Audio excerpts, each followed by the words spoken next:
Assalamu alaikum wa rahmatullahi wa barakatuh. Bismillahir Rahmanir Rahim. Alhamdulillahi Rabbil Alameen. Wassalatu wassalamu ala Rasulihil Ameen. In the name of Allah subhanahu wa ta'ala, we send peace and blessings upon the Prophet Muhammad sallallahu alayhi wa sallam. The hadith of the Prophet Muhammad sallallahu alayhi wa sallam, or in fact many a hadith of the Prophet Muhammad sallallahu alayhi wa sallam, remind us of the importance of others being safe from the evils of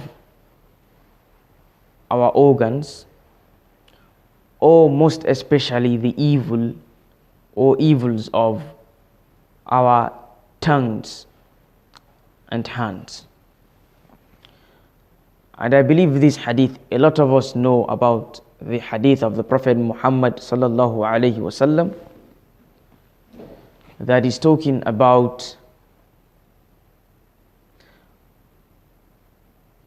the Prophet Muhammad sallallahu alayhi wasallam said, Al-Muslimu man salima al-Muslimuna min lisanihi wa yadihi. A true Muslim is one a true Muslim is the one who others or other Muslims are safe from the evil of their tongues or tongue and hand. So, if you look at this hadith of the Prophet Muhammad sallallahu alaihi wasallam and you think about it and you broaden it, you understand it deeply, what the Prophet Muhammad sallallahu alaihi wasallam is talking about, there are so many lessons that we would learn from this beautiful hadith of the Prophet Muhammad sallallahu alaihi wasallam. So, a true Muslim, he said, is who? The person who others are safe from the evil of their tongue and hand. So now the question is left for us to ask ourselves, what type of a person are you? What type of a person am I? Are others safe from the evil of my tongue? Are others safe from the evil of my hand? How do I talk? How do I interact with people? How do I treat people? Treatment of people is on different levels. Primarily, who are the people that are most connected to you? They are your family, or your family in general. Your family, your relatives, your loved ones, your close ones. These are the closest to you. So, how do you treat them to begin with? Then we now talk about how do you treat others at large, because sometimes there is a problem. People sometimes are fake, in the sense that those who are outside, they will treat them well, they will treat them in the best way. But those who are close to them, those who live with them, those who share, relationship with them, blood relationship, maybe their wife, their spouse, their children, their kids, their relatives, how do they treat them? Can you be bad to your wife or to your husband or to your kids, your children, your relatives, and then you go outside and you treat every other person outside in the best way? That would be hypocritic. That would be hypocritic. Because Allah has chosen for you. The Prophet Muhammad sallallahu alaihi wasallam said, "Khairukum khairukum li ahlihi." The best from among you are those who are best to their spouse, to their family, to their home. So, how would you then treat your family in the worst possible way, and then treating others outside in the best way? That would be wrong. That would be fake. So this hadith implements, if you implement the meaning of this hadith, it goes in a deep way. Your tongue and your hand. Those who beat people unnecessarily, Or in fact, not unnecessarily, those who beat people. What is the beating for in the first place? unjustly. In a lot of cases, people beating others, be them in their homes, husband beating the wife. I don't know if wives beat their husbands too, but I think it's happening. Subhanallah. And all these things are not supposed to be happening like this. Because there is a pattern for us to follow in Islam. And everything would be made beautiful. So your tongue, your hand. How do you talk to people? Simple salam today, people can't say the salam. Simple salam today, when you are being greeted with the salam, people don't want to answer. Whereas Allah has said, وَإِذَا حُيِّيتُم بِتَحِيَّةٍ فَحَيُّوا بِأَحْسَنَ مِنْهَا أَوْ رُدُّوهَا إِنَّ اللَّهَ كَانَ عَلَى كُلِّ شَيْءٍ حَسِيبًا. When you are being greeted with the Islamic greeting, وَإِذَا حُيِّيتُم بِتَحِيَّةٍ فَحَيُّوا بِأَحْسَنَ مِنْهَا أَوْ رُدُّوهَا. When you are being greeted with the Islamic greeting, reply the greeting with that which is better than what you were greeted with. And if you cannot do that, then reply equally. But today people don't want to greet in the first place. And secondly, when someone greets, people don't want to answer. Everybody is just on his own, Islam teaches the greeting. Afshu salama bainakum, the Prophet said. Spread salam among you. It would increase love, bring about mercy, and so on. But people don't care. You see, all these are examples of how you use your tongue. How do you speak to people? Here I'm talking about physical speech. I have not spoken about speech that is on your phone, for example. That's a big topic on its own. How do you type your messages? How do you comment on the social media? Today the social media has become some huge place where Muslims would come and say all sorts of, I don't want to use the word in my mouth, but they would come and say whatever they want to say. And they are Muslims. And they are aware that Allah is watching them. And they know that they are not supposed to be typing those types of comments. But they would do the comment, send them, and they don't care. And Muslims are abusing each other in the comment section. And you can't even talk. Normally this abuse is when you see. Most of the time the best thing is to just pass and ignore. The moment you come, sadly that's what is happening. Because the moment you come and you say you want to be the good guy, you want to answer them and give them advice, then they start attacking you right, left, front, back, center, everywhere. And then the whole place becomes everyone abusing each other. So maybe you can just look and just smile and pray for them. Pray for guidance. That's it. So look at this hadith. Your comment section. How do you comment online? What do you say?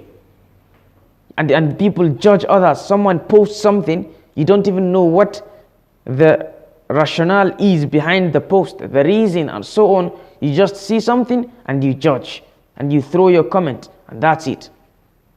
No giving of excuse and all these things. So the Prophet said, what are people safe from your tongue and your hand? Stealing. I told you if we are going to sit and start broadening this hadith, it encompasses a lot of things. Your hand, stealing. People who steal. Today there are different ways of stealing. Right? Today there are different ways of stealing. People steal physically. That one is known. But at the same time, people steal with their phones. Yes? Isn't there something known as scamming? We know that, right? Those who scam people. They do whatever they do, get your card, they pack out the money and do whatever they do. And some of them are Muslims and they know. And they're not scared of what is going to wait for them in their graves or when they return to Allah. Some people steal with the pen. Do you know about theft with pen? When you just add 1 0 or 2 zeros and everything changes. That's also theft. Allah speaks about that. The Prophet is telling you, don't do that. How that's safe? How many people will be harmed from the problems you've caused with your hand or with your tongue? And how many people would benefit if you were to use your tongue or your hand in the best way? Think about this. Stealing with the pen. Driving recklessly is another example as well. People who drive recklessly. A Muslim is not supposed to drive like that. There is a style, there is a pattern of driving.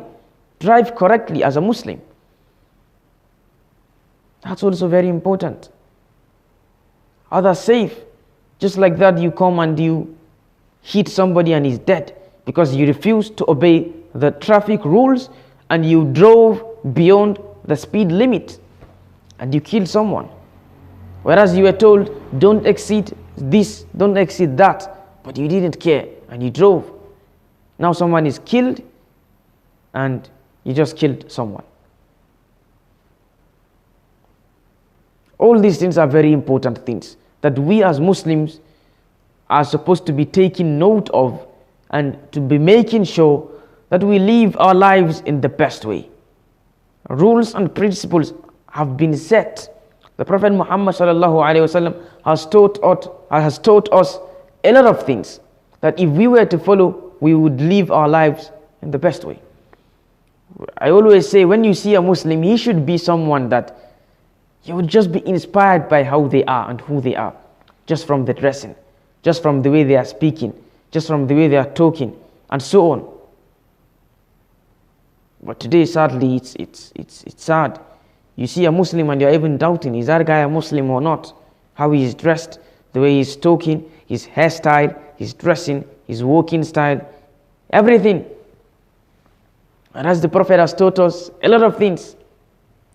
So we have to go back to what we have been taught and our lives would become better. Don't you know of the verse where Allah subhanahu wa ta'ala says, Allah won't change the condition of a people until and unless they change the condition of themselves. You want change, you want things to become better, change yourself. This is what Allah subhanahu wa ta'ala says. You want change, you want things to become better, change yourself. Don't say no, that person, that person, that person. We always want to point hands, but we forget about ourselves. Don't we also have our own mistakes that we need to become better? Only thing we do is that guy, that sister, that brother, that guy. Even on the social media, something small, everybody wants to say something. We didn't expect this from you. Why would you post this? Why would you post that? Something that is not even haram, you've made it haram. For what? Something not haram, you've made it haram. Someone posted something, and so what? It's not haram. And then you come, we didn't expect you to post this. Why would you post this? Why would you dress like this and post? My brother, my sister, is the dressing haram? Why would you go here and post where I went to? Is it haram? Why would you make life so strict? I always say this as well, that people make a lot of things that are halal haram, especially for certain people.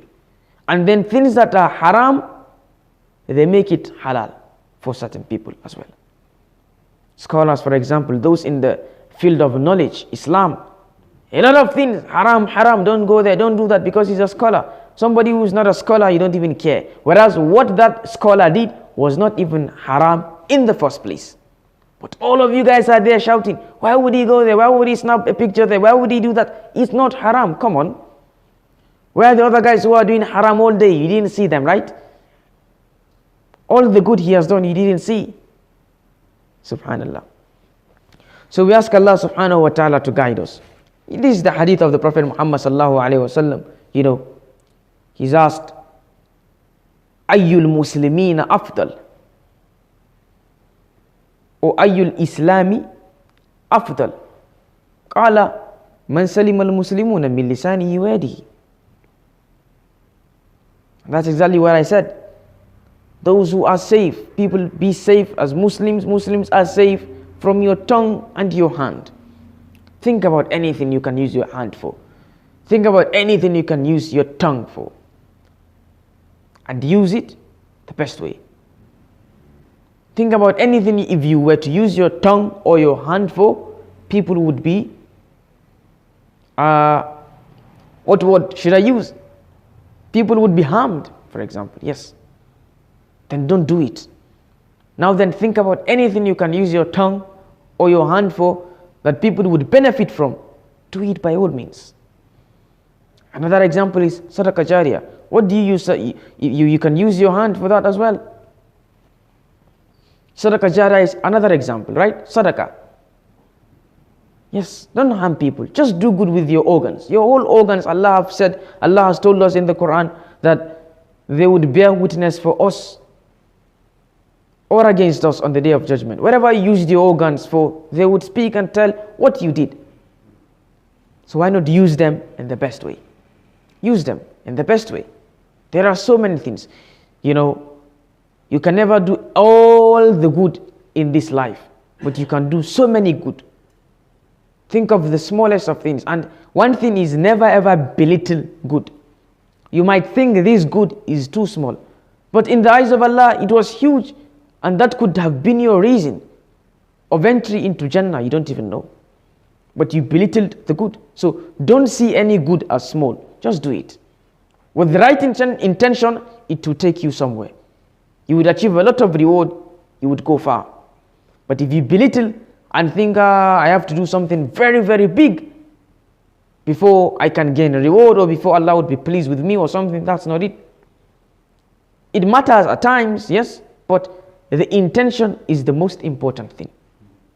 The niyyah, the ikhlas, the sincerity. Very important. So let's ask Allah to, guide us and bless us and make us steadfast. You cannot guide someone as well. Allah is the one who guides. إِنَّكَ لَا تَهْدِي مَنْ أَحْبَبْتَ وَلَكِنَّ اللَّهَ يَهْدِي مَنْ يَشَاءُ. Right?